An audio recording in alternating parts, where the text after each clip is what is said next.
or use the app on your smartphone or tablet. You are tuned in to WalsinghamRadio.com, providing you the best in traditional Catholic truth content. This station is listener funded. Please go to WalsinghamRadio.com and leave a donation to assist us with paying and growing the station. Additionally, please share the station with others so we can bring the fallen home. We look forward in serving you in the future programming. WalsinghamRadio.com. Our Lady of Walsingham, pray for us.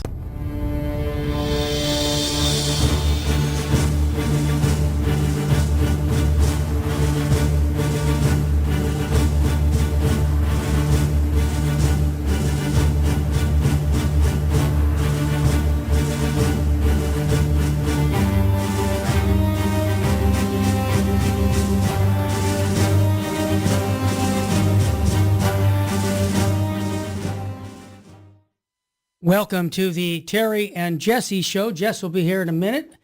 We have a special interview. My goodness, what a great title of a book, folks.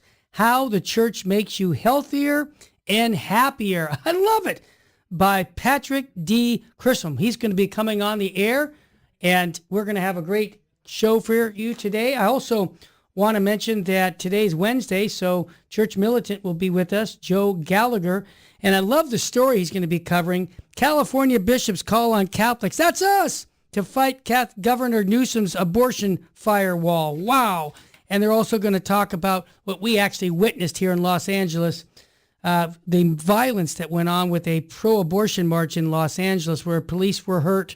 It's just typical of people who, I mean, if you can kill babies, why not do violence in doing it? I mean, and other types of violence. I mean, ultimately, killing a baby is the ultimate thing you can do for that group. All right, and then Jess, I think, is having some difficulties coming on right now, so we'll get him. But I also want to mention, this just blew me away. Elizabeth Warren, a Democrat, demands criminal investigation of extreme pro-life Supreme Court justices. They're really upset about what that leak took out on regarding the defending of unborn babies. But before we get to all of that, what I want to do is get some soul food. And when Jesse's not here, I'm going to go ahead and read it. And then we'll take a Fulton Sheen quote of the day. Today, remember I mentioned earlier in the week to read the entire Gospel of John? Well, please do, because one of my favorite parts of the Gospel of John is the discourse on the bread of life. And here it comes. It's John chapter 6, verse 35 to 40. Jesus said to the crowds, I am the bread of life. Whoever comes to me will never hunger, and whoever believes in me will never thirst. But I told you that although you have seen me, you do not believe. Everything that the Father gives me will come to me, and I will not reject anyone who comes to me, because I came down from heaven, not to do my own will, but the will of one who sent me. And here comes, this is the will of the one who sent me, that I shall not lose anything of what he gave me, but that I should raise it on the last day. For this is the will of my Father, that everyone who sees the Son and believes in him may have eternal life, and I shall raise him up on the last day. The Gospel of the Lord. Praise to you, Lord Jesus Christ. All right, I hear somebody. Is that Jess here? Jess? Yeah, Terry. Okay. I'm on the phone. My Comrex is no problem. The matter here, I guess. No problem. Jess, I guess the enemy doesn't want me to get on. Yeah, that's all right. Hey, you know what we do, Jess? Go over the fence, around the fence, under the fence. We do what is necessary. Jess, I just read the Gospel. I want your commentary, please. Yeah, Terry. One of the things that this is the preamble to the great Eucharistic discourse that's going to come in from verses 53 and following. But there's a whole lot here of this preamble to the bread of life discourse. For the first, in the first half of it here, we have our Lord. He's inviting us to have faith. Amen. First of all, he's inviting us to have faith. And in verse 37, he says something key in today's gospel. He says, all that the Father gives me will come to me, and him who comes to me I will not cast out. that alludes to the mystery of predestination, predestination as we Catholics understand it, which is human free will plus God's grace. So we do have an understanding of predestination, not like Calvin does, which is the will's in bondage, that God totally directs everything. Your will has no say in anything. We have a limited view of predestination, God's grace and our human will. And it's in verse 37. Also in verse 38, that jumps out at me as well, where our Lord says, "For I have come down from heaven, not to do my own will, but the will of him who sent me." Notice, we're talking here about the human will of Jesus and the divine will of the Father are in such perfect harmony that there is never any tension or competition between them. And so that shows us that we're supposed to, as followers of Christ, align our will with God the Father's will as well. The last thing I'll say about today's passage is the promise again that I should raise it up on the last day. The fact is, Jesus Christ did not just die for our soul, he died for our body as well. So when we die, our soul will be taken into the presence of God for the particular judgment. But at the second coming of Christ, at the end of time, our bodies will be raised as well, because Jesus also died to raise our bodies. Some people's bodies will be raised to everlasting life. Some people's bodies will be raised to everlasting damnation. Well said, Jess. Well said. Let's bring the smartest guy into the room right now, Archbishop Fulton Sheen. And we don't have the whistle today, but that's all right. The train's running late, but we'll get it. I also just want to say that he's got a special guest. It's Pope Benedict XVI Emeritus. And, hey, there's full Sheen ahead. I knew that whistle would come. What is Benedict and Bishop Sheen talking about? Hey, you know what they're talking about? The Supreme Court. Yeah, if they were here, they'd be defending life. And here's what Pope Benedict said. Every child who is born brings us God's smile and invites us to recognize that life is his gift, a gift to be welcomed with love and preserved with care, always and at every moment. Well, Jesse, I brought this up today because of all the fallout that's taking place. We talked about this yesterday with the Roe versus Wade decision that leaked out. Hasn't been decided for sure, but it's a leaked paper that says that they're going to vote for the end of killing unborn babies. What a great idea. And Jess, just because we have a couple minutes here, I want your take, because this article about Elizabeth Warren happens to be a Democrat. She's demanding criminal investigation of the extreme pro-life Supreme Court justices. She says, I am angry and upset, and I'm determined. She's not angry about the leak, Jess. She's angry that Supreme Court justices would have reached this decision. Your thoughts? Yeah, well, the Supreme Court, they haven't voted yet. The vote's going to come in June. Yeah. This is just a draft opinion, which shows you the direction of the court. It's probably going to be like 5-4. We're barely going to win this in June. Again, it still hasn't been voted on. Right. It's just a draft. It was written allegedly by Justice Samuel Alito, one of the best justices on the court. Yeah. He definitely, when you read the draft, he wants to overturn Roe versus Wade and Casey also, the Casey decision. That's right. So the document is it's a first draft. It's the proposed majority opinion. But again, this is why the left is trying to gin up violence and intimidation. Oh, yeah, we had that in L.A. Destruction. Yeah. They want to ultimately intimidate the justices, so they changed their ruling in June. You also have, Terry, got big companies like Amazon and others. They're offering their employees $4,000 a year to travel to states that include abortions. You have Citigroup, you have Apple, Levi's, Yelp. These are big employers that will pay employees to go to states to go have an abortion.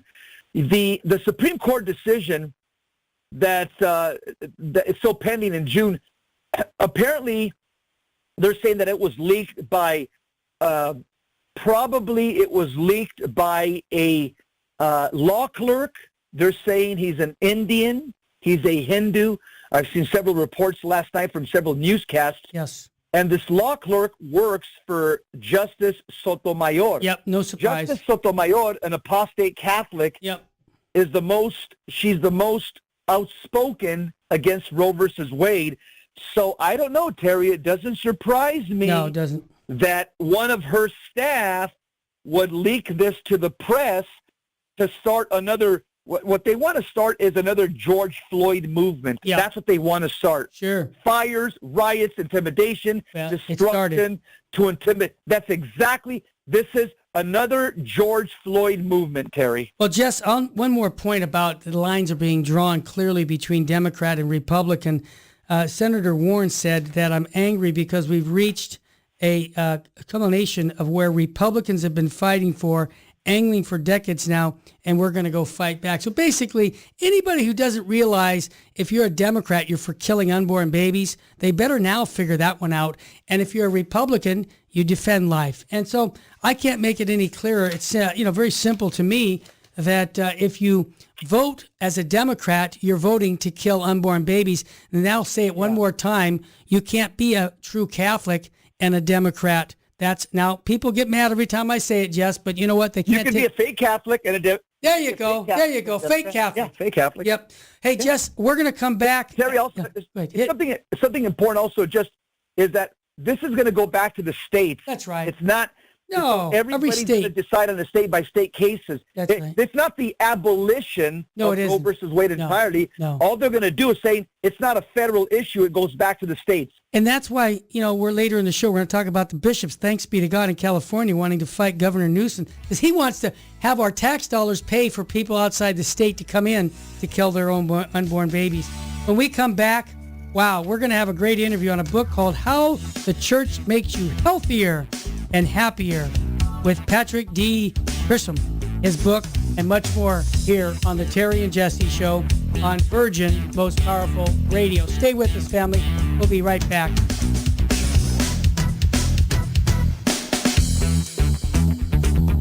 Welcome back to the Terry and Jesse Show. To join the conversation, call 888-526-2151. Now, here's Terry and Jesse. Welcome back to the Terry and Jesse Show. I see my brother Jesse. Patrick, my name's Terry Barber. We haven't met, but God bless you. I love the title of your book, How the Church Makes You Healthier and Happier. I always start off by saying we're too blessed to be stressed. We're too anointed to be disappointed. And if hope was money, we'd all be billionaires because we know Jesus Christ and his church. So Patrick, welcome to the Terry and Jesse Show. I can't hear him right now, Mr. Engineer.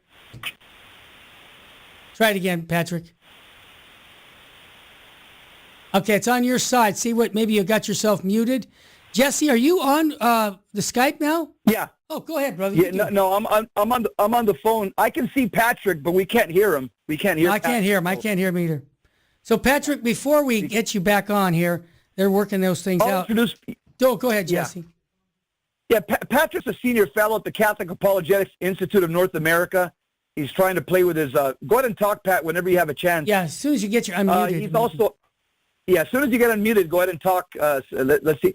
He's a former columnist for 1 Peter 5, American Thinker. Oh, great. The Christian Science Monitor, Institute for Family Studies. He's got a BN and MA. He lives out there in Arlington, Virginia. And he's written a great book. I mean, this book is so timely because so many people right now are feeling beat up, are feeling despondent. So Patrick's done a great job for the church. Patrick, can you hear us? Patrick, can you hear us? No, we can't hear him. He can hear us. So our engineer says it's something on his side. So maybe they can figure this out. Let me just mention. They can have him call in. They can have. Yeah, why don't you do that, Patrick? If you can just call 888-526-2151. I really want to get this interview. Give him the number again. Yeah, give him the number again. 888-526-2151. 888-526-2151. Jess, this book, the publisher, do we have, well, we'll ask him, but people need to get this book because this is a perfect time for a book like this to show people the beauty and really the power that the church has. Okay, Patrick, are you there? Yes, I am. I like your perseverance, brother. We can hear you fine. God love you. Okay, I'm glad we finally connected. Oh, yeah, we don't give up, Patrick, here. Never give up. Okay, my brother. Jess, go ahead. I agree with that. All right. Patrick, this book is a perfect book after 2 years of getting locked down in our houses with the scamdemic and plandemic. What a timely book. Let's just get right into it. What are some of the physical benefits of going to church? Some people say, come on, there's no exercise there. There's no, there's no weights or Nautilus equipment. How can I get any physical benefits of going to church? What say you, Patrick?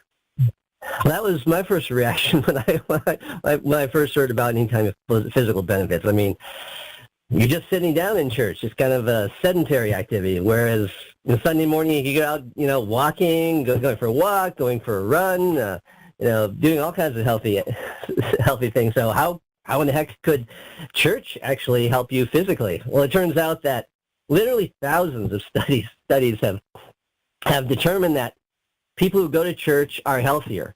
They live longer, and they have fewer diseases, better heart healthier.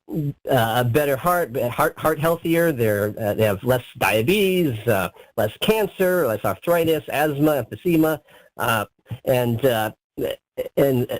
it was really surprising to me that a very rigorous study that was highly respected in the community that follows this came out in 1999, finding that regular churchgoers, people who go to church at least once a week, live an average of 6 years longer than non-churchgoers. Wow. And that's a 20-year-old. Say a 20-year-old goes to church for the rest of his life. That 20-year-old would live 6 years longer than a non-churchgoer, and a daily churchgoer or more than once a week churchgoer would live 7 years longer. And for African Americans, the difference is 14 years. Wow. It's something like 80. Average lifespan of something like 83 versus 67. Wow. So it's pretty amazing. The physical benefits are pretty amazing. So, all right, Patrick. So, we're talking. This is science, not faith. Yeah, no. And Patrick, we got some questions there also. What about the mental health benefits? Because right now, lots of people are all stressed out. What does church do for them mentally? Now, those benefits are amazing too, and those are possibly a little easier to understand than the physical benefits. To make a little more logical sense, because church brings you peace and things, and God, and undertaking religious activities is very peaceful and heartwarming activity. But scientists have found that on the mental health side, churchgoers are less likely to have depression, anxiety, commit suicide. They're also less prone to alcohol and drug abuse, less happier marriages, and so the list goes on and on. Wow. And by the way, these are averages. Yep. These are averages. I'm not saying that you're guaranteed to have all these benefits if you go to church versus not. Right. Just like a jogger or a health nut won't necessarily live longer than a couch potato, but on average they will. Yeah. Patrick, what about people? A lot of people weren't going to church for the last 2 years. There was a rise in vice and sin and actual suicide and mental illness. Is there some benefit to going to church in relation to mental health?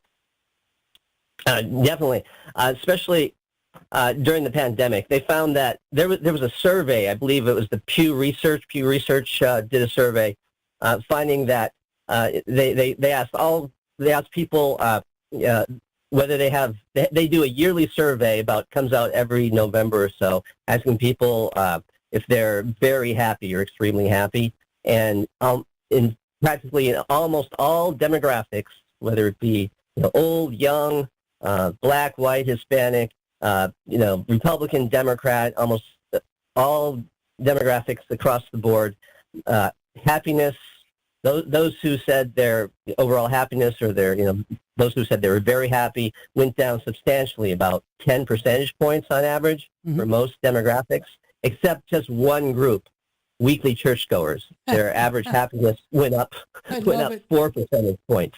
I love it. This book is for your husband that says, honey, I don't need to go to church. You go. This might be the hook for them. Patrick, what about other worldly benefits? In other words, not just worldly, but what about marriages? What about kids and their education? Does it affect that?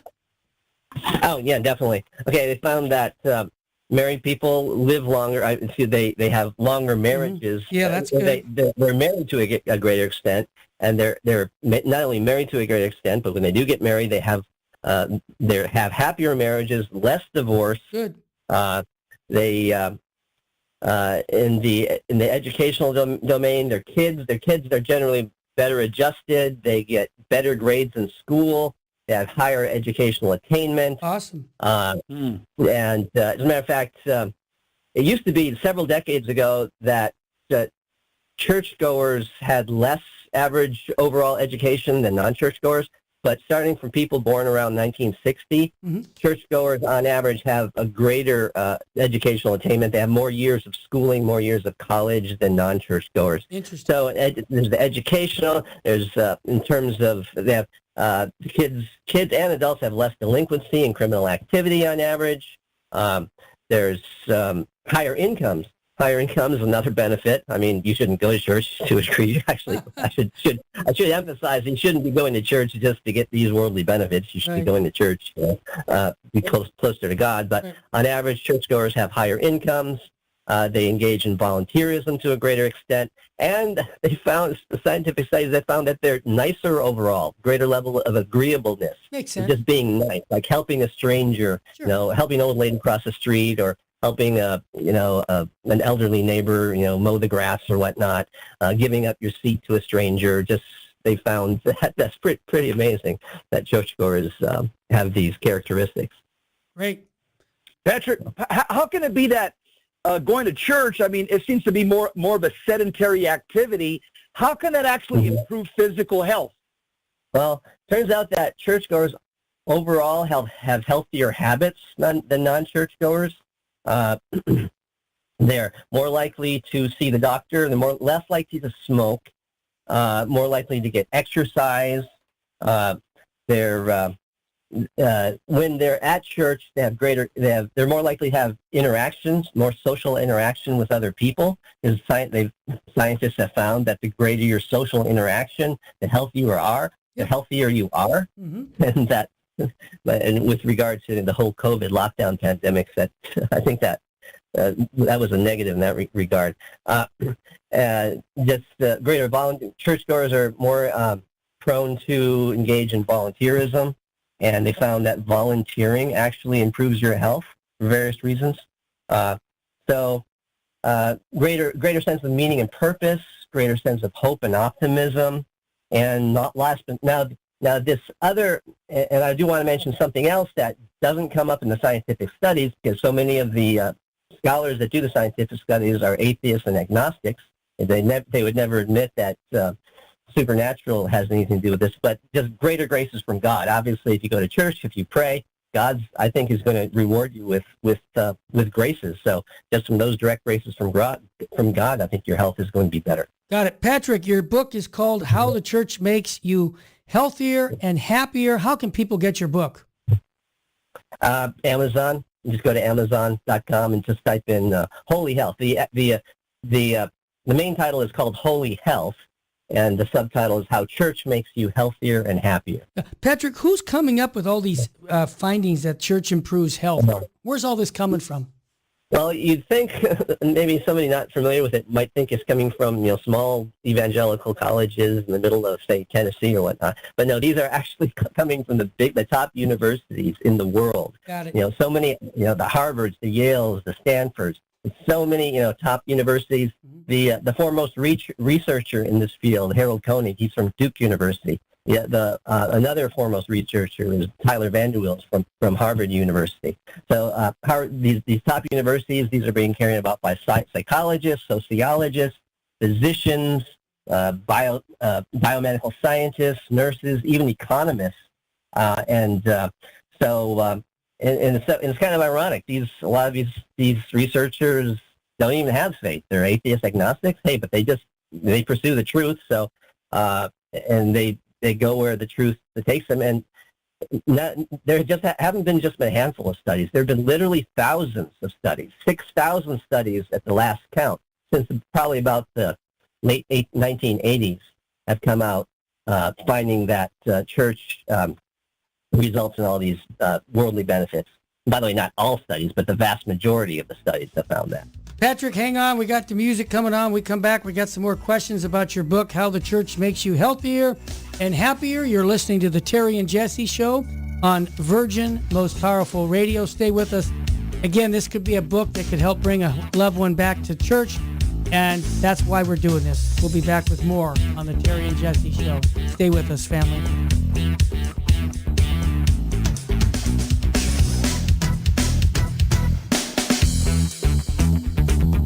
Welcome back to the Terry and Jesse Show. To join the conversation, call 888-526-2151. Now, here's Terry and Jesse. Welcome back to the Terry and Jesse Show. You folks, earlier in the show, I just want to make a decision we made earlier this week. We are no longer going to participate with Amazon because of what they're doing with the pro-life side, funding killing unborn babies. So we were getting donations from Amazon Smile. No more. They're done. Money is not going to talk for us. We're going to terminate that. So I wanted to make that public right on the air. If you don't like it, too bad. We're not going to fund those people anymore. Hey, we've got Patrick Schuschelm. He's here with his book, How the Church Makes You Healthier and Happier. You've made me already want to sign up, even if I wasn't a Christian. The benefits are so much into this world, but also out of this world. Jess, let's continue with some more questions. Yeah, Patrick, so what about those lukewarm Catholics, I don't know, that those that go to church on occasion, maybe say like once a month? Would they have some benefits, some health benefits as well? Results on that are mixed. I've seen studies saying that people who go, say, once a month are a little better off in some respects, not nearly as better off, as good off, as well off as those who go to church once a week. But on the other hand, I've seen other studies saying that lukewarm Christians often are less healthy than atheists and agnostics, or people who never go to church. It does not behoove one just to go to church occasionally. And it's much better to go once a week or more. They found that you go once a week is good. More than once a week is even better, and daily is best. I found out daily mass. It's actually going to church as opposed to just being religious. You can consider yourself religious but not go to church. They found that it's the church going really that counts, and not so much just worshiping or at home on your own. So, Patrick, just a curious question. We talk about just showing up like a car in a driveway. They say that doesn't make you a Christian just because you show up. But it sounds like these benefits are still positive even when you just show up for Sunday Mass. But what about those folks who are devout, and meaning they actually believe in the real presence of Christ in the Eucharist, which is only about maybe 20% of Catholics? Those who go to confession, receive the graces of the sacraments. Have we had any kind of results on very devout Catholics and what that affects their physical and mental health? Yes, they found out that a study is that it goes back as far as 1967. Studies have found out that very devout Catholics, devout Christians, are healthier both mentally and physically than just lukewarm, or even those who go to church once a week but their heart isn't into it. Right. The scholars have a fancy term for that. They call them intrinsically religious people, whose their very being is is for God. versus extrinsically religious people who go to church for other reasons, maybe because their spouse goes to church, Sure. or because they want to make friends, or they want, listen to good music thing. So they have found that not only about Christians, Christians overall, actually not just Christians, but all religions, but Christians overall, they're healthier if their heart is really into it. But they found that devout Catholics are even healthier on average, and both mentally and physically, than Protestants. Mm-hmm. And much of that has to do with the therapeutic benefits of confession. Scholars have found out there are, it's like a mini psychotherapy session for free, basically. That's what confession is all about. Plus the Eucharist, you're getting actually God's body and blood, you're consuming that. And the confession, there's Eucharistic adoration. Right. There's less suicide among Catholics because Catholics believe that suicide is a mortal sin, and if you commit that sin, there's no possibility of confessing it. So, good chance you can go to hell. And that's not necessarily the case in Protestantism. They don't necessarily believe you go to hell if you commit suicide. So that's one reason why the suicide rate overall among Catholics, church-going Catholics, is lower than church-going Protestants. Got it. Thanks. Mm-hmm. Patrick, what about those people that say, I'm spiritual but not religious? Who knows? Mm-hmm. Maybe they may have a strong faith in Jesus Christ, but they don't go to church. Is there a difference in the physical and mental health benefits versus the I'm just spiritual but not religious crowd? Yeah. They've definitely found a big difference in the spiritually but not religious versus church-going people. It's not enough just to read the gospel or pray to God. You also should go to church. Actually, somebody could consider themselves very religious but not go to church. But actually, I think that they aren't that religious. They're not as religious as they think they are, because going to church is an essential activity of the Catholic Church, of Protestants too.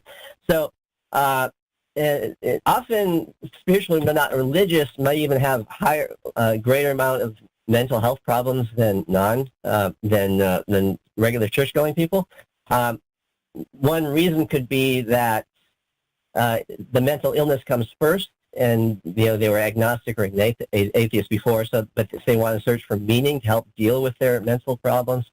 So they start dabbling in religion, whether it be New Age or Christianity. I have an example in my book about a girl who was raised Christian. She got into New Age, but her mental problems got worse.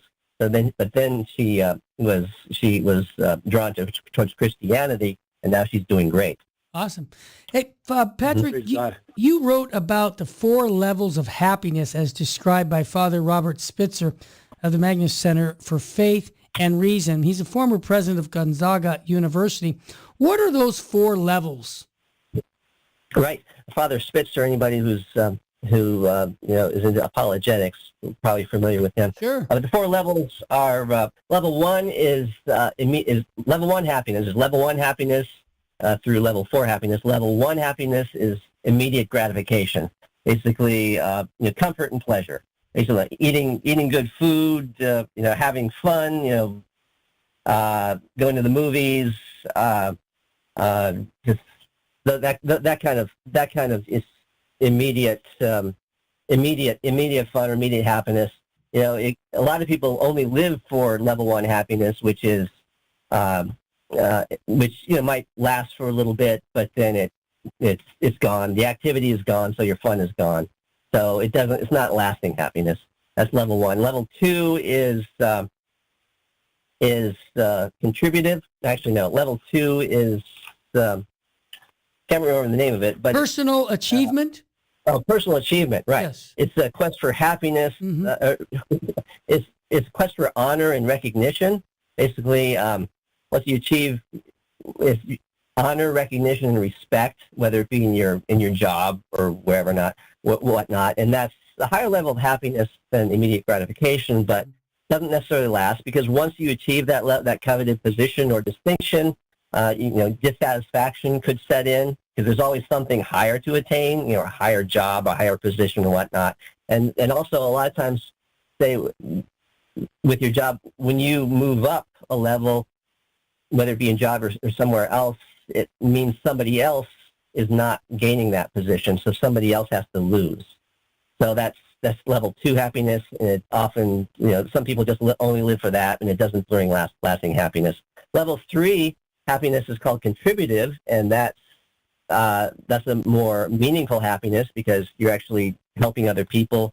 You're engaging in voluntary activities, giving a lot of your money away for charitable causes. So that's the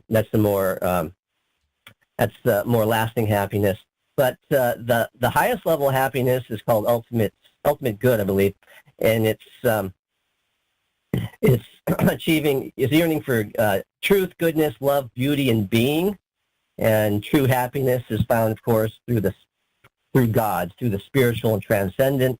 And many saints have achieved levels 3 and 4 happiness without ever, dealing with or enjoying levels 1 or 2, because you can be destitute, you can be in poverty, and still achieve level 3 and 4 happiness. So those are the 4. So obviously, that's another reason why going to church, increases your happiness.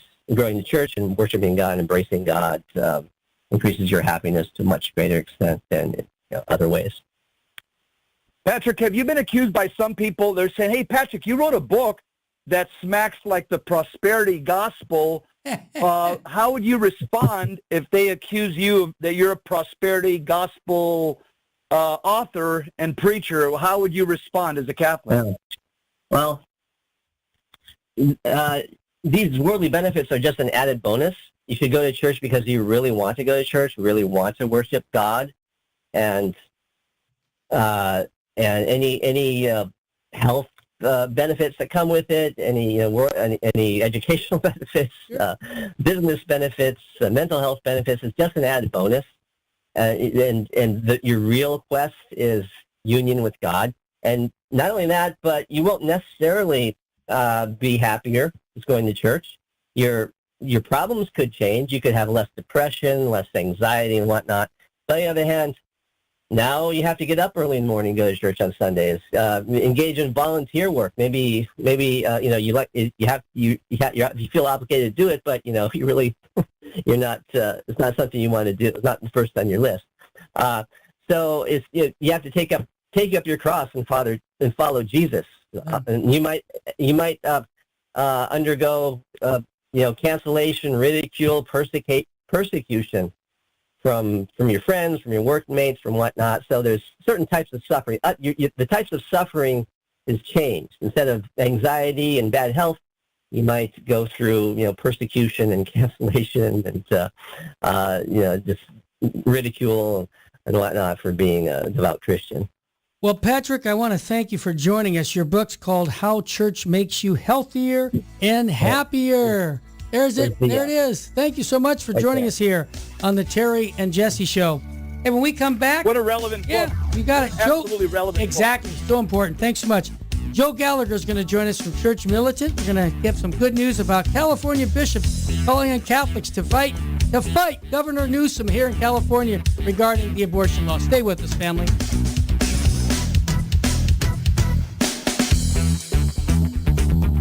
Welcome back to the Terry and Jesse Show.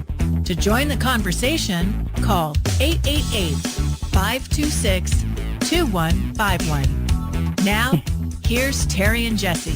Welcome back to the Terry and Jesse Show. When you do live radio, folks, you never know what's going to happen. And for those... Yeah, you got to improvise. You think? Hey, Jess, Church Militant was not able to connect with us right now. We're having difficulties right here, more technical difficulties.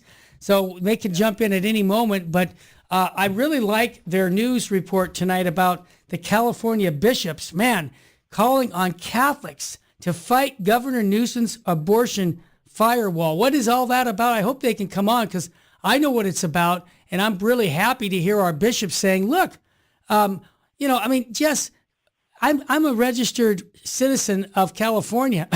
And I paid taxes to the state, and those tax dollars are going to go with this governor to pay for people to come into California and kill their babies. And the bishops are saying that's enough. Yeah, here's what's going to happen, Terry. Tell me, bro. The United States is, we can end up calling it the divided states, because the red states are going to get dark red, the blue states are going to get dark blue. Right. The issue that's going to divide the country, the diabolical issue that will divide this country, is abortion, baby murder, sacrificing babies to the demon god Moloch. And the battle lines are drawn, Terry. Leftist, progressive, Democrats, they are pro-abortion, pro-baby killing. You're not going to change them. It's going to take an act of Almighty God to appear in their very presence for them to change. Our side, we are pro-life because our God is pro-life. Jesus says, I'm the way, the truth, and the life. And this is an issue that's not negotiable for us as well. And so the battle lines are very clear. What will end up happening, I believe, is you're going to have many conservatives, probably younger conservatives, not so much older conservatives like yourself. You're already established. There's not much they can do to you. But younger conservatives with young families, they're going to pack up their stuff and move out of blue states and move into friendlier states, move into red states. You're probably going to find hardcore embedded liberals in red states like Arizona, Texas, Florida. They're going to be so upset, they're going to move to blue states just in solidarity. And so this country is going to be more divided than ever over an issue, Terry, this is an issue that should divide us. It's like slavery. I mean, that was a clear-cut issue. Some people say you can own blacks. Some of us said no. This issue is one of those issues. It's a non-negotiable issue, come what may. I mean, but I just hope more and more bishops become more vocal. That's what we need. We need the bishops to sound the Navy cannons thunderously, Terry. Go ahead and put my mic back on. Joe Gallagher, welcome to the Terry and Jesse Show on Virgin Most Powerful. Okay, now we don't have his audio. This has been a day of challenges. Let's see if we can fix that, Mr. Engineer. Joe Gallagher's here. He's talking about the church militant news that comes on every day. Call him up on the phone. Joe, on the phone. Maybe that's the best thing we can do at this point. Are we okay, Mr. Engineer, just to have him call 888-526-2151? That's 888-526-2151, because we want to get your plug in for what you guys are doing on the newscast. Yeah, they're all over this area. Church Militant is doing, breaking news on this topic. Once again, the Supreme Court rules against it in June definitively. Right. This is going to take the issue of abortion back to the states. So every state will decide on a state-by-state basis. This is why the Catholic Church has always said all elections are won on the micro level. We got to think micro. In other words, the principle of subsidiarity. Yep. We've got to make sure that we're voting the right people into offices locally, because local politics affects national politics. Absolutely. And when you use that word subsidiarity, let's define that it's being done at the local level. That's what the church has encouraged people, and that's why the bigger the government, the smaller the citizen. Yeah, the okay, church. Joe, you're on the phone? Good. Joe, God bless you. I like your perseverance. How are you doing? I'm going to blow this microphone out of here. That's all right, Joe. We're blessed by the best, brother. Let's talk about what you guys are doing tonight on the news. Absolutely. So we've got three big stories, and it ties in exactly with what Jesse was just talking about. You know, we need bishops to fight. You know, the first one that we're talking about is California bishops, the Catholic governor, fake Catholic governor, Amen. Gavin Newsom, to not only stop his firewall, but for Catholics and Californians to fight against it. Yes. Newsom comes out and says that should Roe v. Wade be overturned, they're going to set up a firewall. Yep. And it's yep.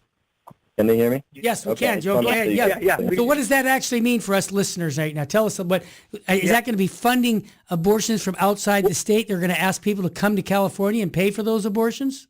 Yeah, what does that mean? So it would codify abortion into the California Constitution. It would be a constitutional amendment. Unbelievable. Yes, it's disgusting, actually. And, this is something that we've actually fought. So I oversee Church Militants Resistance Program, which is our activist program Good. for CM. And this is something that we fought in Baltimore, which in a lot of ways is the California of the East. Yeah. They tried to codify abortion in their constitution just recently at the close of the last legislative session, where with House Bill 1171, it was actually cross-filed so they could ram it through, and it would have gone to a vote in November for the general election. And when that happens, what you see is a proposed amendment that is written by the left, these evil guys, and they completely twist and distort the language. So for Maryland, for example, what would have gone onto the ballot for a constitutional amendment was protecting reproductive rights. They never even used the term terminate pregnancy. They obviously would never have touched the term abortion. So you can bet that you would see the same exact thing coming down the pike in California. Yeah. Good. Go ahead, Jess. Yeah, what's going on? Well, Terry, you probably would know. Was there some? What happened? Here in Los Angeles, about 20 miles just west of me, Joe. That's where all that activity went on. Can you share with what took place regarding the supposedly abortion march, and lots of violence went on? Can you tell us a little bit about that in tonight's news? Yeah. Simply, there's pro-abortion march going on in Los Angeles. We'll have much more to talk about that tonight. Yeah. And far-left rioters and Antifa brought violence. Who would have thought? Surprise, surprise. Yeah, give me a break. And Joe, it's more of the same. Yeah, and Joe, because we only have a couple minutes, I want to get your third story and then tell how people can connect with Church Militant. Of course, we have Bishop Strickland and Archbishop Cordileone calling out in support of the overturn of Roe v. Wade and on their Twitter accounts. Of course. They're hoping to see the protection of the unborn. Although, frankly, it'd be nice to see a little bit more, especially with Nancy Pelosi being under the jurisdiction of Archbishop Cordileone. But you know what? Credit where credit is due. And, of course, Church Militants, we are live on Evening News every weeknight at 7 p.m. Eastern. ChurchMilitant.com. You can catch us there. And, of course, any listeners wanting to get into the fight, we do have our activist arm, Resistance. You can go to cmresistance.com or simply go to churchmilitant.com, click the Resistance tab, sign up. We'll get you connected and in the fight on the ground where it matters. Joe, you're a good man. Joe, Keep fighting. Let me ask you a question. Is there any evidence or that the leaker was one of the court clerks for Justice Sotomayor? Have you guys come across any of that information? So we did talk about that yesterday on last night's broadcast a little bit. We had Christine Niles on. She was awesome. And I believe the gentleman's name is Jait, if I remember correctly, a Hindu law clerk. Yeah. And what's interesting with that, there's no smoking gun or anything, but he gave comments to a Politico author regarding sometimes you have to break the rules when you need to. Well, the author he spoke to, the journalist he spoke to when giving those comments a few weeks back, is the same exact journalist that reported the leak 2 days ago. Wow. So you're starting to see some of these connections, and the question's being raised, is he the guy? I mean, Sherlock Holmes, it's the person, the most obvious culprit is the one who has the most to gain. So that's another question. I think that whoever the culprit is, the first record that needs to be looked at is their bank account. Isn't that the truth? Follow the money, Joe. Something interesting, Joe and Terry, is that apparently this law clerk works for Sotomayor, the state Catholic. Yep. And she was the most vocal big against, time. Against the conservative justices. Right. And so it doesn't surprise me that it was from her office that this was leaked. I think you're onto something there, Jess. And as I mentioned, Joe, earlier in the show,